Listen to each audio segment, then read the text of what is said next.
we go. There we go, brothers. Rock and roll, baby.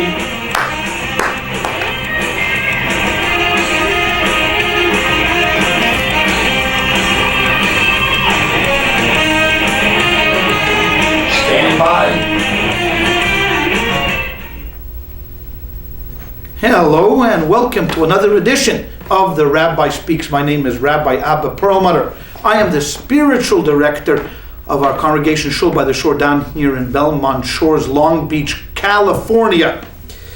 Recently, we had celebrated a holiday called Purim, a very joyous occasion. We had a great party at our synagogue. Children came all dressed up, and there was food, and there was fun, and there was music. Why did we celebrate this holiday? As I'd mentioned in the last episode, if you were watching last week, we talked a little bit about the story of Purim, how the wicked Haman, tried to destroy the Jewish people because he was jealous of the relationship Mordechai had with King Ahasuerus, and how Esther, the beautiful queen who was secretly a Jewish girl in the palace, had saved the Jewish people from total annihilation. And for that reason, my friends, we got together and we celebrated. But I want to talk to you today a little bit, not so much about celebration, but I want to talk to you about some of the lessons that we take from this story. Because there's a few interesting tidbits that you might not know unless you read the story. If you pick up your Bible and read the story of Esther, you will find a very interesting thing. Esther is unique in all of the books of the Bible, for it is missing something. There's an omission in the book of Esther. What is missing in the book of Esther? The one word that you probably find more than any other word in the Bible, which is the word of God. From Genesis till the end, it's all about God creating the world, God sustaining the world, God taking the Jewish people out, keeping them in the desert, God, God, God. And throughout the entire book of Esther, you take the Megillah Esther, you will not find the word of God once mentioned in this entire story. Think about that for a moment. An unbelievable episode took place over a number of years with a lot of different characters. It was a great miracle, and not once is the name God mentioned in the entire book. It's fascinating. It's unbelievable. How could this have possibly happened? Who were the authors of this book? Not to give credit where credit is due. Who was the cause of this great celebration, salvation? Of course, it was the Lord up above who took Haman and hung him up and saved the Jewish people. So why, my friends? Because you know me and we've discussed this before a number of times. There's no coincidental. Certainly not in the Bible. How could there be coincidences in the Bible? No, my friends.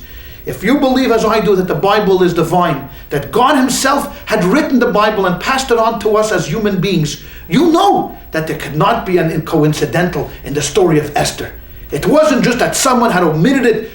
We forgot. Like humans often do. You lose your keys, you lose your shoes, you lose your pants every once in a while. Sure, that always happens. I forgot to do this, I forgot to do that. Your wife sends you on an errand. You forget to pick up the stuff that she really needed. All of these things are certainly by human frailties. But in the great book, there can be no omissions, but no frailties in the book. There has to be a purpose and a reason why the name of God was left out. Today, I'm going to discuss with you several possibilities and a lesson that we can learn in our own lives for daily living.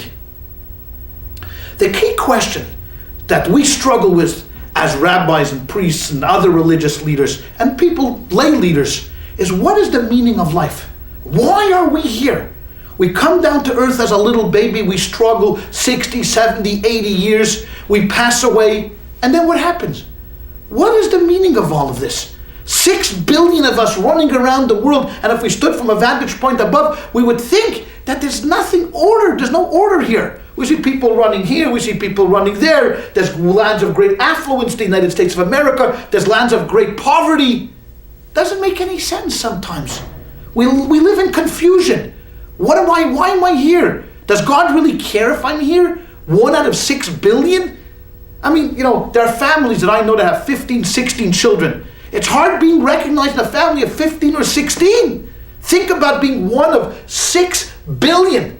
And does God really care if I wake up this morning and I'm a good person? Come on. I have with us today in the studio two great people here, Paul and Mike, who are here. And together we make up 3 people of 6 billion. Now we can do a number of things here in the studio and we can joke around. Will have a great effect on our lives, on the great cosmic things that are going on.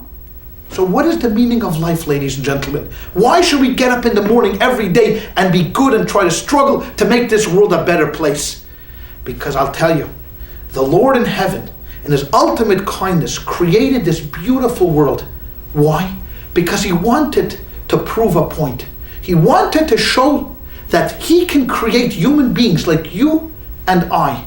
And we, with all of our idiosyncrasies, with all of our tendencies to be so self-absorbed, because we know everything is just me, me, me, me. I mean, we have in the studio right now, as I mentioned, Paul and Michael, we have the great engineers that slave and work so hard day after day to make these great shows happen. And I'll expect a check a little later, Dan, okay? But nonetheless, you know what? All of these things, why is this so? Because every one of us here has their own little idiosyncrasies and self-absorptions. We wake up in the morning and we think, oh, what is the world going to do for me today? What's going to happen to me today? How are you going to make this a better place for me today, sir? What are you doing for me lately, sir? And here, especially in the United States of America, where everything is centered about, we are rugged individualists. This country was built on people that came forth and everybody worked for themselves. We're individuals. And if you have to pull yourself up from the bootstraps, right, young man, you got to make it on your own. So right away, everybody thinks on our own, on our own, on our own. And who are our heroes today in the United States of America? Who is it? The guy that goes out there, the father of 4 or 5 children, and works every day? Or is it the rock star or the movie star?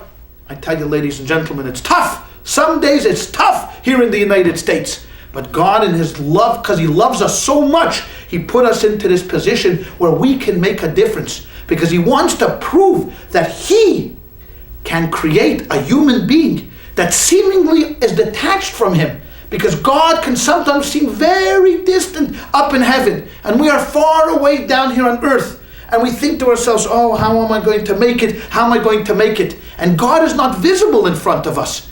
Yet we have it in our hearts and in our souls, faith that we are going to make it through. And if we live by the rules and regulations and the blueprint that God gave to us, and the daily manual that God allows us to progress and to grow and to be the greatest people that we can possibly be. We were discussing before during a little break about how there's different tenets and different streams of religion. There's Islam and Christianity and Judaism and Buddhism and Hinduism, all different, and how everyone finds their path to the Lord. I want to talk to you on a perspective from Judaism's sake. And Judaism talks about the Torah, the book, the guide, the Bible that God gave to the Jewish people in the desert. And that book is our bloodline. That is the book that allows us to be who we are. When we open up the Torah and we read, that you shall do, this you shan't do, this you shall do, this you shan't do. This is the way to live a healthy life. And God did this for us. But he said, ladies and gentlemen, I am giving you the book. I'm giving you the blueprint. I'm giving you the source. You now have to go and do it on your own. I can't be there every step of the way. He is like a father who educates his children and says, son, you're now an adult. I've raised you. I've given you proper morals and ethics. I hope I've instilled upon you certain values. Now you need to go into the world and make your own way. I will always be watching over your shoulder. And I will be keeping an eye on you. And if ever you need anything, you can always come back to me. But you need to make the effort on your own to be the person that you're going to be. Because you are not me. And God sends us forth on that mission every single day. When we wake up in the morning and the first things we say is, thank you, O Lord, for returning our soul to us. For today is another glorious day that I can make a difference in the world. That is when God smiles. He loves it when we on our own power go out there and we sit and we pray for him to give us the strength, and we go into the world, and with all the hummel and the tumult that goes on, with everything that surrounds us from here and there, and we're able to rise above the din, We don't listen. We don't focus on the negativity of what's around us. But we strive to be the best that we can possibly be. Up in heaven, our Father smiles and He said, I am victorious. I was right. Yes, I can. They can do it. They, with their own volition, can become strong and good and moral and ethical people. They can do it if they want to. Because we have within ourselves, ladies and gentlemen, the potential of being the greatest, the best that we can possibly be. And one of the stories, of the lessons, of the story of Purim, and why God hid Himself in the story, so to say He was hidden, was because He wanted it to play out as a purely political intrigue. There was Mordechai on one side, and there was Haman on the other side. There was King Ahasuerus sitting on the throne, and there was poor little Esther sitting next to him. And Haman plotted and he planned, and Mordechai on the other side plotted and planned, and Esther came in as the savior in the moment. It all seems so natural. And doesn't our life seem the same way? I go out and I build a business. I am strong. I am powerful. I did it all.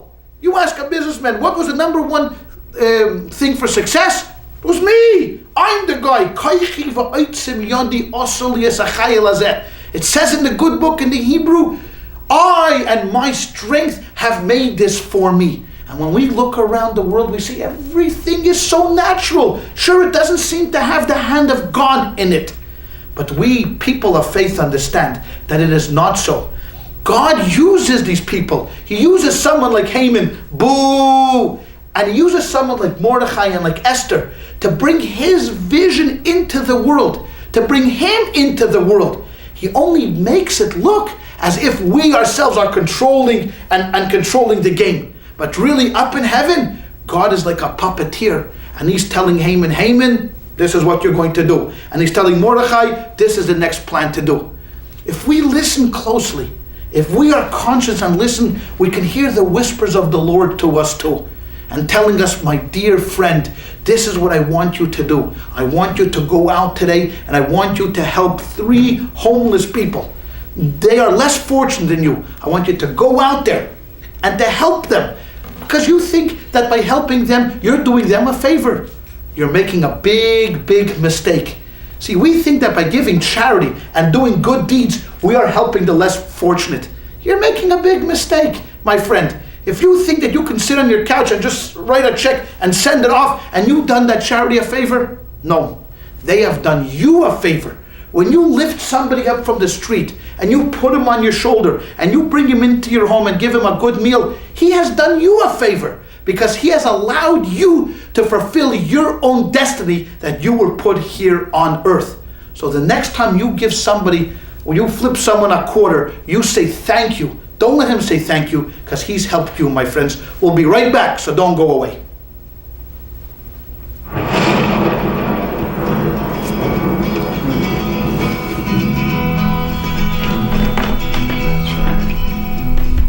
Twas in another lifetime, one of toil and blood. Bob Dylan. But like the world about you, the road That's right. was full of mud. I came in from the wilderness, a creature void of form.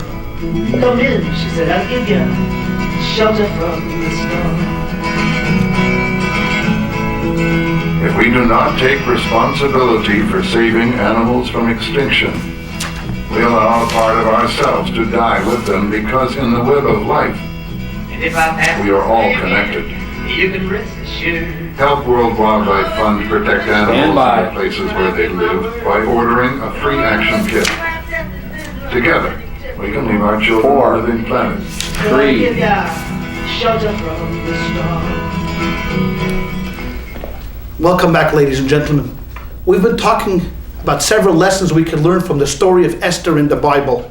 We talked about the importance of doing the best that you can be, because God allows us as human beings to soar, to fly like the eagles. Don't get stuck down with the turkeys, because it's hard. If you're dealing with the turkeys, you can't go up there into the heavens and be like the eagles. So release yourself. Look into the book. Read the book. Focus on the words and allow the words to come into yourself, into your life, to integrate them into your heart. I want to read one small passage here from the story of Esther, because I think it speaks volumes to all of us. We have a mission that we need to accomplish. Whether it's going to visit someone in the hospital, or whether it's going to work at a shelter, or whether it's going to do some other thing, and we don't want to do it. We're tired, we would like to sit back and take that remote control. Parenthetically, we have an obesity problem here in the United States. There are too many people that are overweight, including myself, and I'm the first to admit that. And you know why? I'm telling you, if we did a study, from the moment that clicker came on, I bet you obesity went like this. It used to be when I was a kid, I used to have to get off the couch, walk to the TV, change the channel, go back, sit down, get up again. Today, forget about it. The worst disaster that can happen in an American home is if they lose the remote. Where's the remote? I'm divorcing you. I keep telling you, I need the remote. You don't have the remote? Forget about it. That's just parenthetic. I'm not going to get too nervous about that. But I want to talk to you about a small passage in the story of Esther. This is at the point where Mordechai had just found out that Haman wants to destroy the Jewish people. So he goes to Esther and he tells Esther, my dear cousin, you are the queen. You must implore and impeach the king to stop this. This is unacceptable. Esther is reluctant. She knows that there are very strict rules in the palace. You just can't walk into the king whenever you want. He has to call you. So this is the exchange. And listen closely to the words, because I guarantee you, ladies and gentlemen, Mordechai is not only talking to the historical Esther at that time, but he is talking to every single one of us, even here in the United States, far removed from the shores of Persia. He says like this: they related Esther words to Mordechai, that she was reluctant. Then Mordechai said to reply to Esther, do not imagine that you will be able to escape in the king's palace any more than the rest of the Jews. For if you persist in keeping silent at a time like this, relief and deliverance will come to the Jews from some other place, while you and your father's house will perish. And who knows whether it was just for such a time as this that you attained the royal position. Listen to those words, ladies and gentlemen, and let those words into your heart. What Mordechai is saying, you are resisting.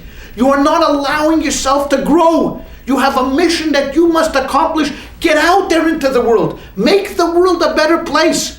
No, come on, Rabbi. I'm a shy person. I don't want to talk to people. I just like sitting at home. I work all day. It's so tough. I have to deal with this nut and that nut and this monkey and that monkey, and it's all. I just want to come home and relax. I don't want to do anything.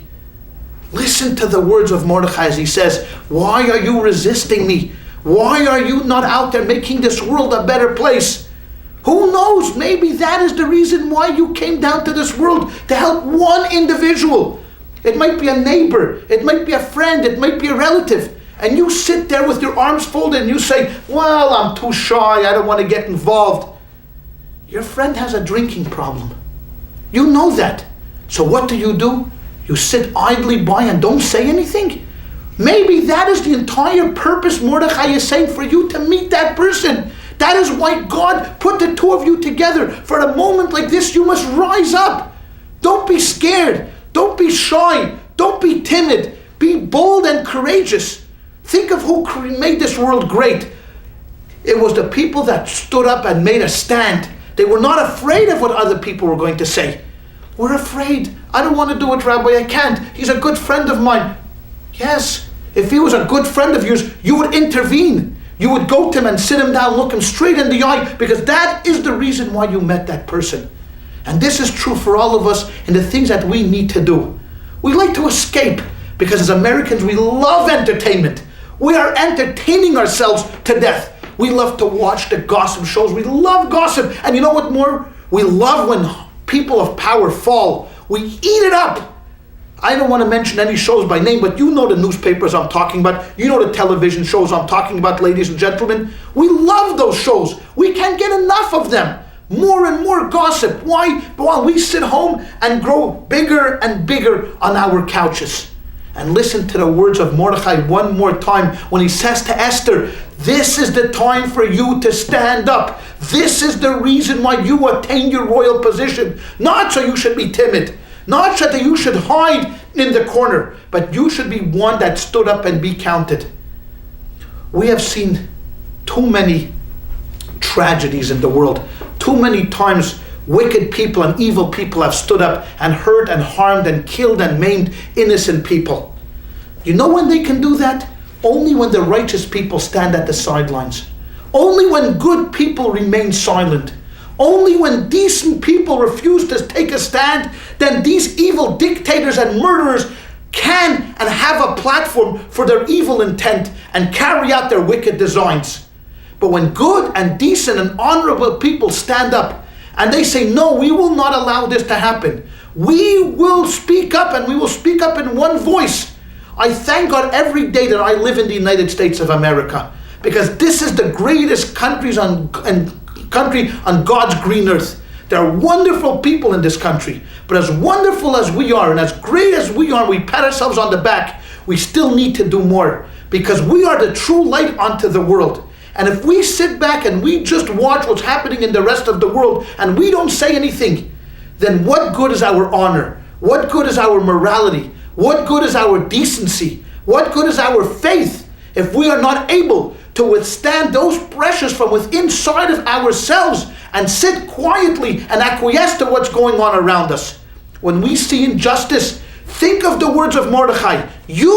Yes, I'm talking to you sitting on the couch. I'm not talking to the government, and I'm not talking to the senators or the congressmen or any of those people. I'm talking to the average American person who can do better, who can stand up, who can act like Esther, that after she was given this retort by Mordechai, after Mordechai touched her soul, she didn't think twice, but she stood up and leaped into action and became the great heroine. And then we have thousands and thousands of Esthers in this country. Thousands of good, decent people that every day go out there and work hard and help each other. And that is the way we are going to sustain our society. We are going to be a great nation to the world because we will continue to do the things that Americans are famous for. Charity, lending a helping hand, going out of our way to help a neighbor. Those are the things that made us great, and those are the things that will continue to make us great. Because that is what the Lord intended us to do.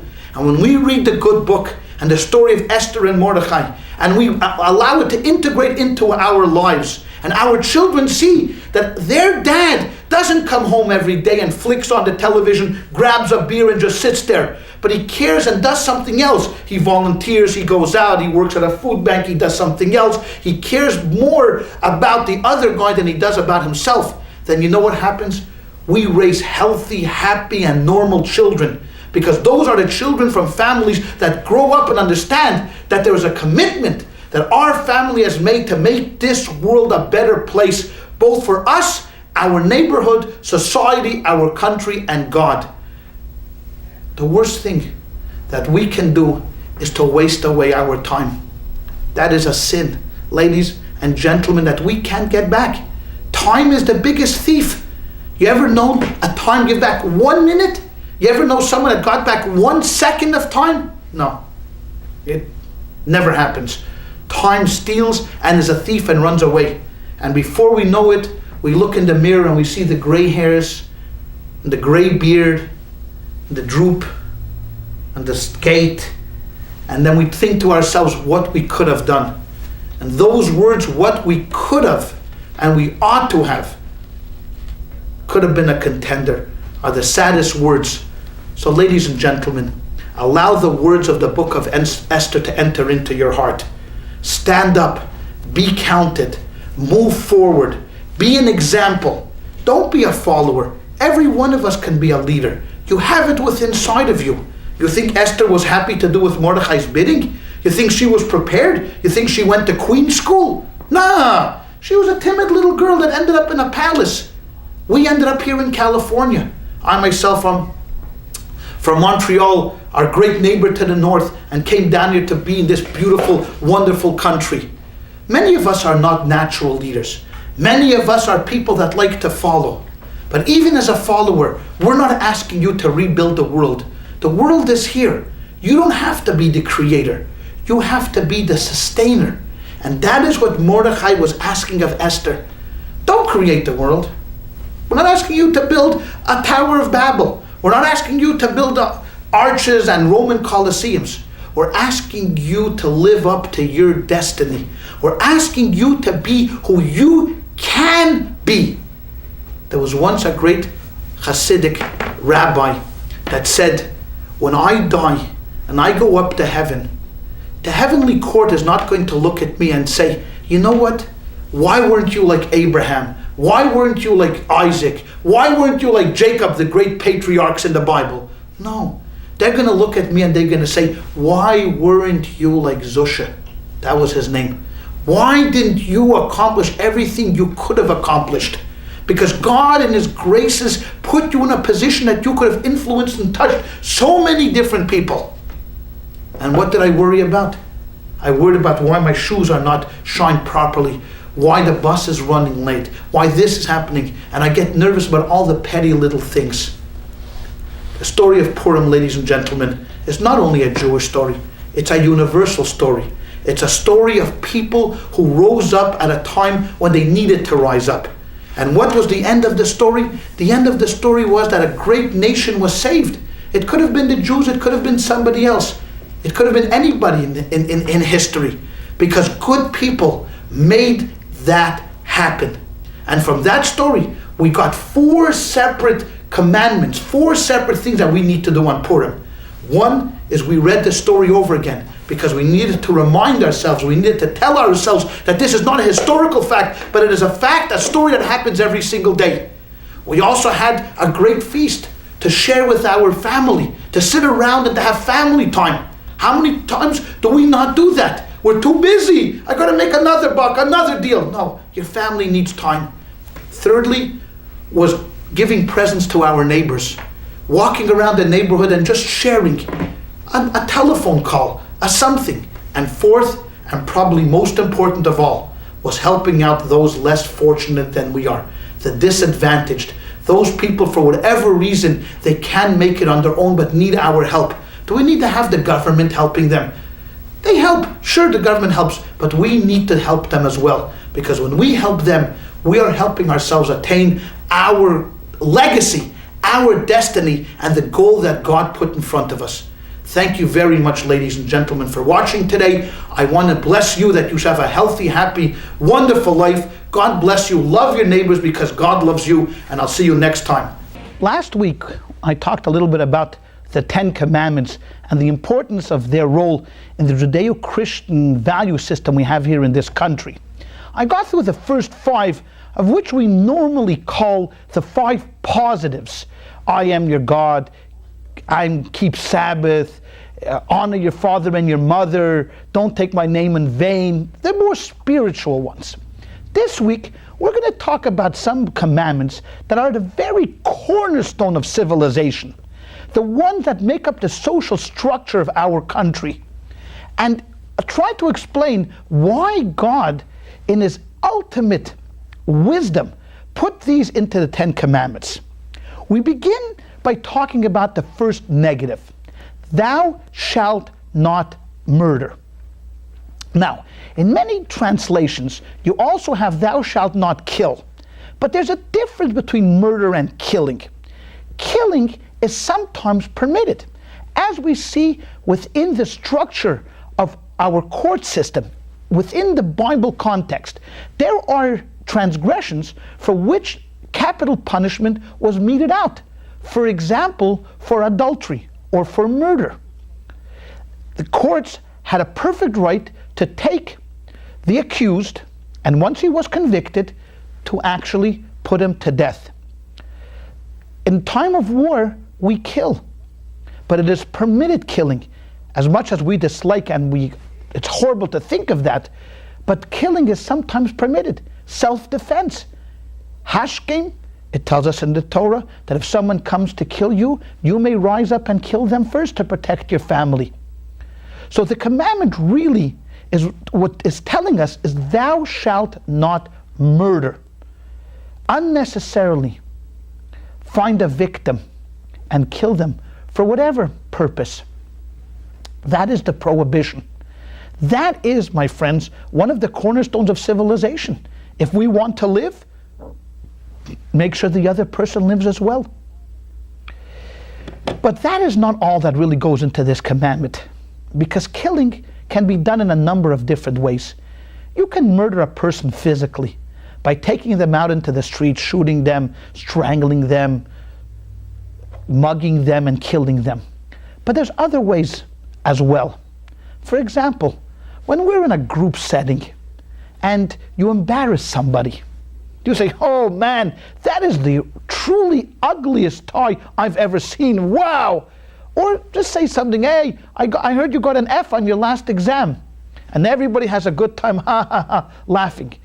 What you've done, my friends, is you've actually spiritually killed and murdered somebody. What you've done is you've caused them to be embarrassed and their face to get red. And that is part of the commandment. And even though we don't see it in the 10 Commandments, and we talk about physical murder here, but spiritual murder and emotional murder is equally as bad. You shall not commit adultery. That is killing a family.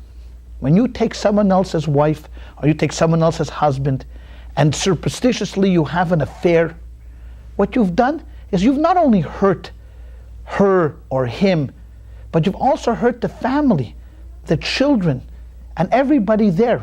And God understands that in order to have a society, we must adhere to certain things that are honorable within the family.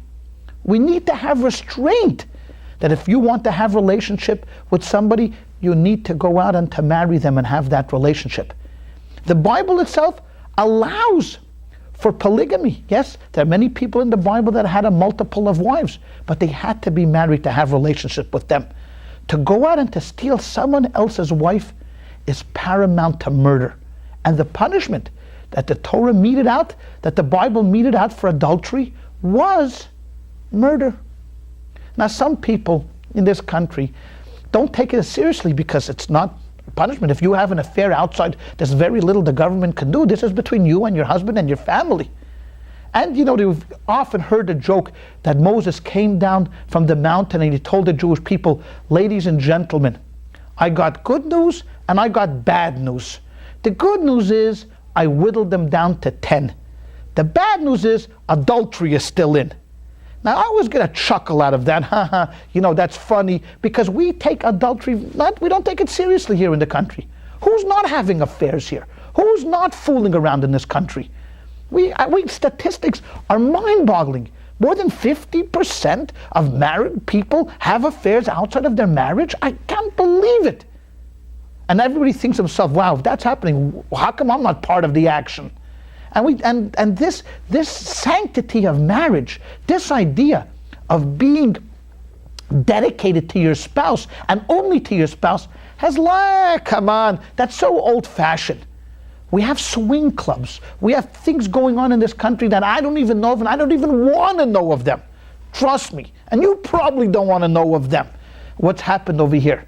But we live in a country that doesn't really think and take this commandment very seriously. Because it's old-fashioned, it comes from the Bible. Today we live in a new era, Rabbi. Come on. And God says no. That one of the building blocks, one of the very essence of what the foundation of our religious society is the sanctity of a husband and wife staying together. And if we don't realize that, we end up with a country with 50% of the people getting divorced. Getting divorced, 50%. We worry about gay marriages, whether they should be allowed, whether they shouldn't be allowed, fighting back and forth. But what about straight people? How about their marriages? 50% end up in divorce. Why? Because we don't understand the specialness of a bond between a husband and a wife.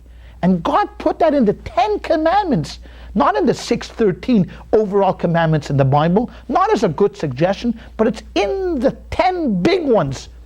You cannot cheat on your wife, and your wife cannot cheat on you. Let's go on.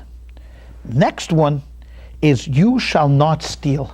Well, for all of us, of course, Rabbi.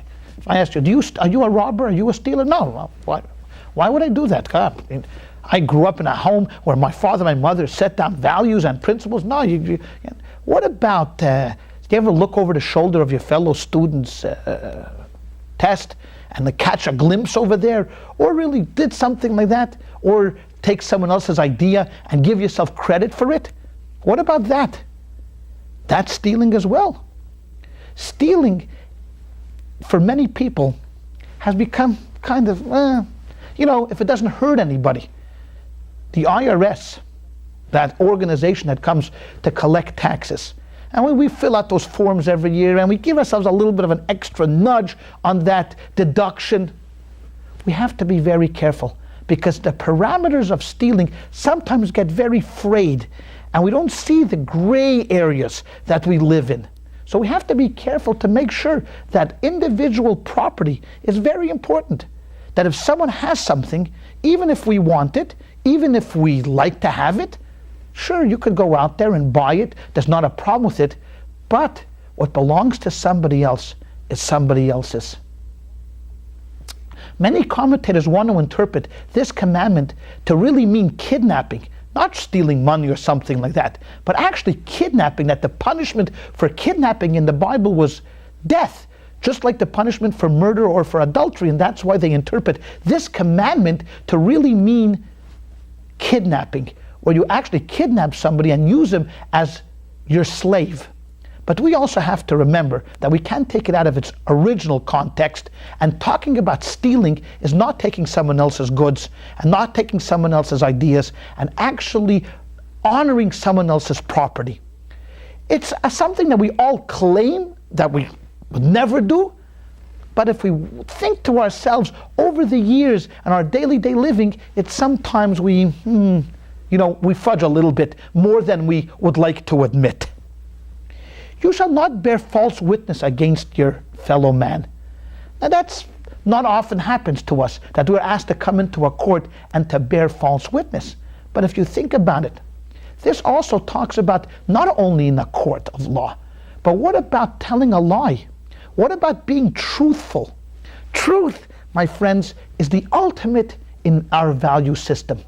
To tell the truth and to be able to consistently tell the truth and not fudge or hedge anything that you say is a very, very difficult proposal that we have to live by. But you know what the punishment for lying is? The punishment for lying is you're never going to be believed.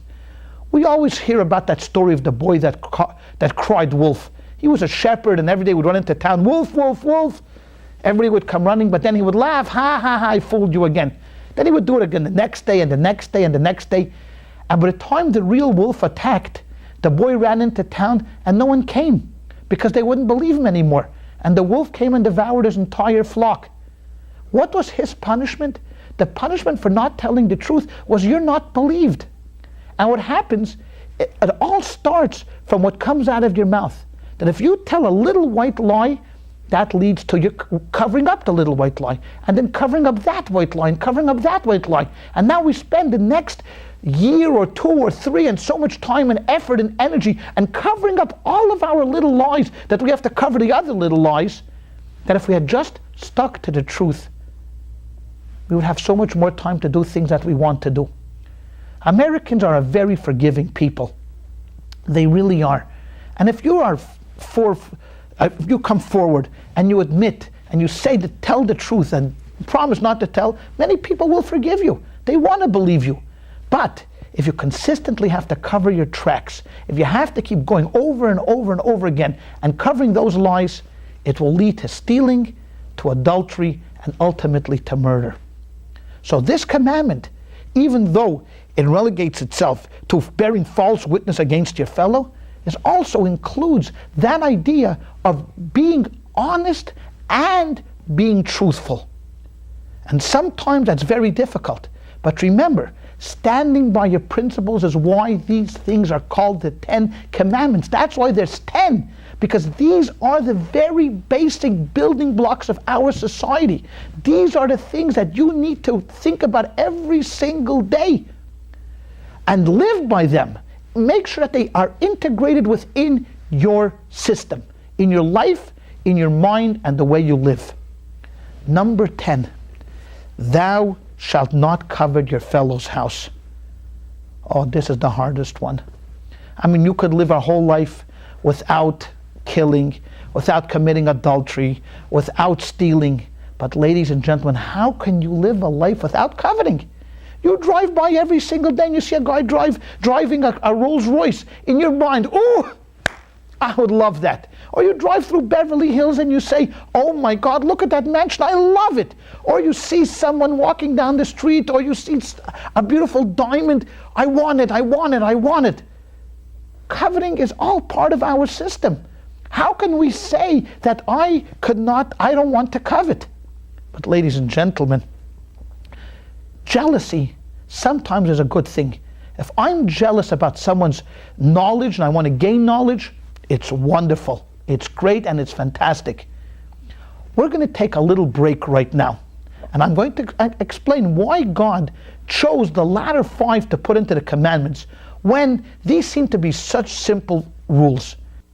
We've been talking about the 10 commandments and how they are the very foundation of everything we hold dear.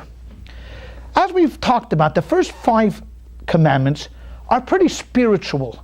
I am your God, thou shalt have no other gods before me, don't take my name in vain, Sabbath, even honoring your father and mother is a spiritual one because God is a partner. The latter 5 are very simple. Don't covet. Don't covet means don't make ways and think about how I can get that person's house or wife or car.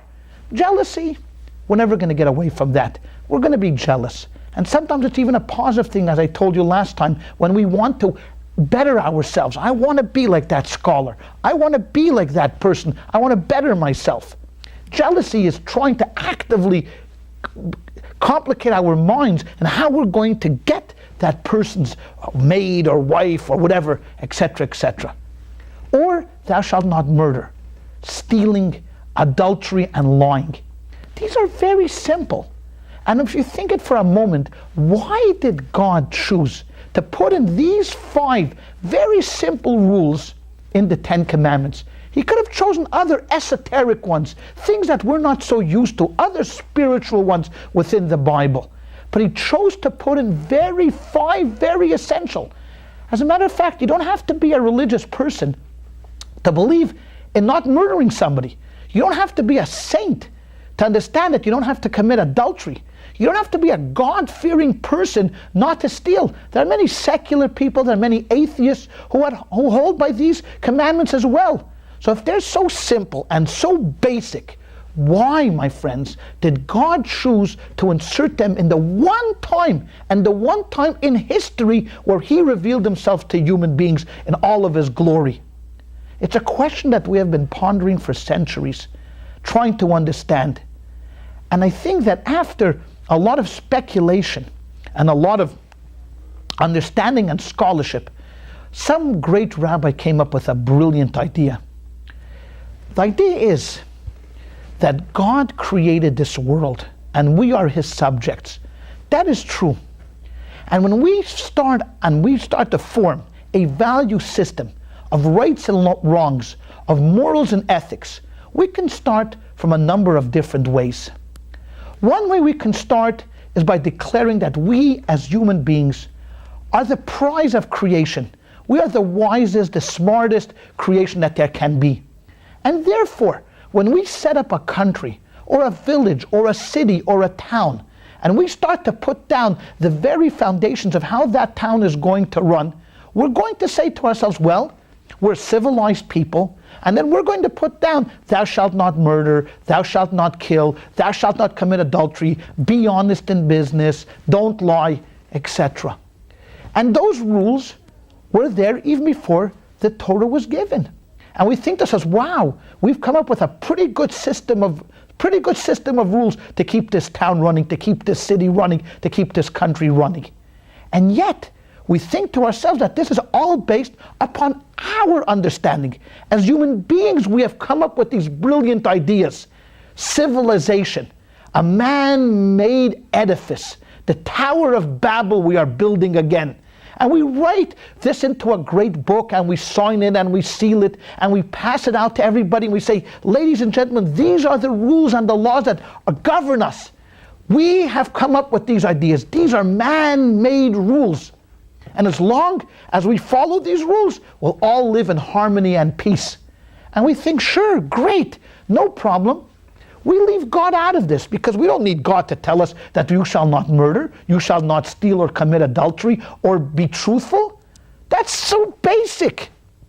Yet, ladies and gentlemen, if we run a country or a city or a town by those affairs, one day we start to think to ourselves, 1 second, look at what happened. When we first started this town, everybody lived happily and equally. Everybody had their house and their little garden and their little porch and their little acre of land. And now look what happened now. One guy came to town and he bought everything up. So I say to myself, what would be so wrong? This guy has so much money. He's a millionaire and even possibly a billionaire. And here I'm struggling to support my family. What would be so wrong that if I just took a couple of bucks from this guy without him knowing? Would it upset his lifestyle? Absolutely not. And even though it says in our charter in our city, thou shalt not steal, but listen, ladies and gentlemen, there's a reason why I'm stealing. He doesn't need all of that money. And I justify it in my mind, and I tell myself 100 times that I'm correct. And what do? I go ahead and I steal from him. Let's take murder. You know what? Of course, if we all live in a society where everybody is alike, everybody's the same, but then all of a sudden some foreigners happen to move into this city. And we look at these foreigners and they're strange. And we know, okay, it says in the city charter, thou shalt not murder, but they're different than us. They're not the same as us. Murder means you don't kill your own kind, but somebody else? Nah, it couldn't mean that. And then we justify it. And we find 100 reasons for our justification of killing somebody else. And we say, they're not like us. They're different. They deserve to die.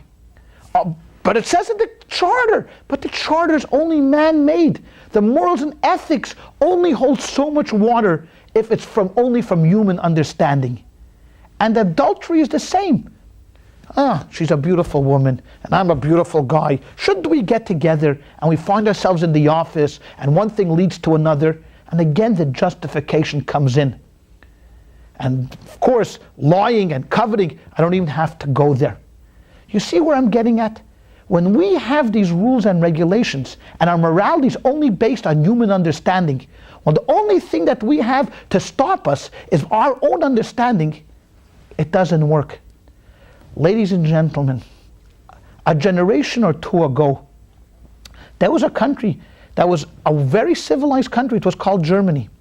Yet Germany fell into a very dark abyss and allowed itself to be led by a madman named Adolf Hitler, who founded the Nazi Party.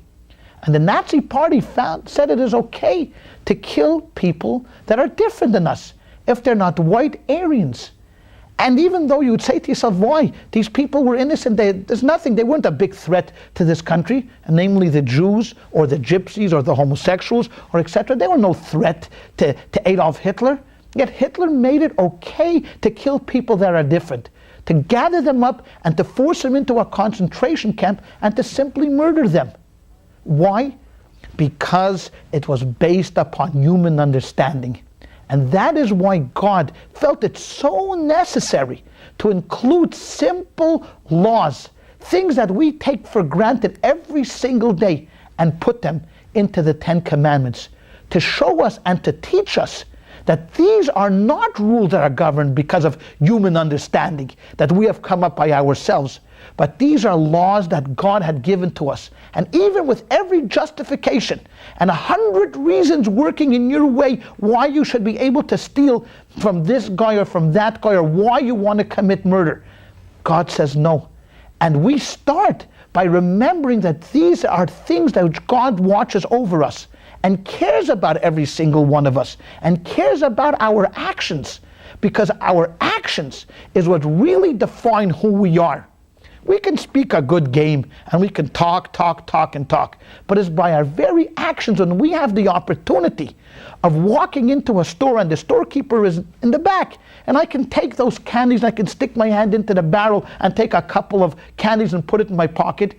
That's when I have to make a decision.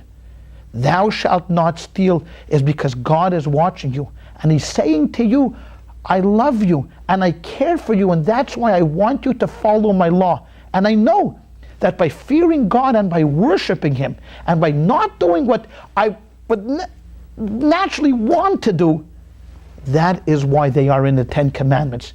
Never to forget that, because it's so easy when we don't see God in front of our eyes, because God is a spiritual being and He doesn't follow us around like some cameras, paparazzi following the movie stars. Maybe if He did that, we'd be more faithful to Him, but He doesn't. He allows us to have free choice, and He allows us to make our own decisions, and He allows us to blaspheme, and He allows us to desecrate the Sabbath, and He allows us to dishonor our parents and to murder and to steal and to commit adultery. It is all part of the plan of making this world a better place. He gives us free choice, and we have the power within ourselves to do that. All it takes is some self-sacrifice. All it takes is discipline to understand that we are very special. We are the apple of God's eye, and another person is also the apple of God's eye. And we look beyond our differences. We look beyond those things which separates us. We look towards the things which unite us. We're all God's children. And the 10 Commandments found in the Bible is not exclusive only to the Jewish people that were there at that time, but it's inclusive to everybody that is living. That everybody needs to understand that in order to live a healthy and fruitful society, we need to put aside our own idiosyncrasies, our own differences, and to abide by what God tells us to do. For the Almighty loves us so much that He created this world, and He put us into this world, and He put us into this greatest country on God's green earth, the United States, to understand that His blessings come to us every single day. When can we really show our appreciation? When we're tested. When somebody says something to us and we want to lash out at them. When our parents tell us to do something, do your homework, and we want to lash out, we don't want to do it. That's when the test is. Do you truly believe I am the Lord your God and you shall have no other gods before me? Or is this just lip service? Is it something that you've been able to integrate into your life and make it part of you? Or is it just something that you sat there and listened to during a sermon, whether a rabbi or priest or preacher or minister has been telling you that? Ladies and gentlemen, that is the message of the Festival of Weeks, which we are going to celebrate soon. I want to wish every one of you, whether you are Jewish or not, whether you follow the Bible or not, a wonderful and healthy week. Hopefully we'll see ourselves soon.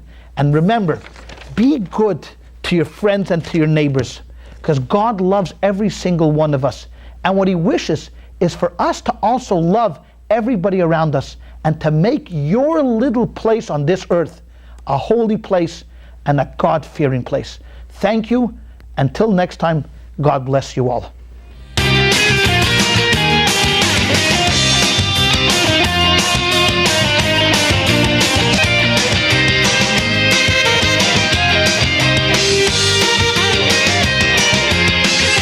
Hashem, ben chatzoi selekinu yafrichu,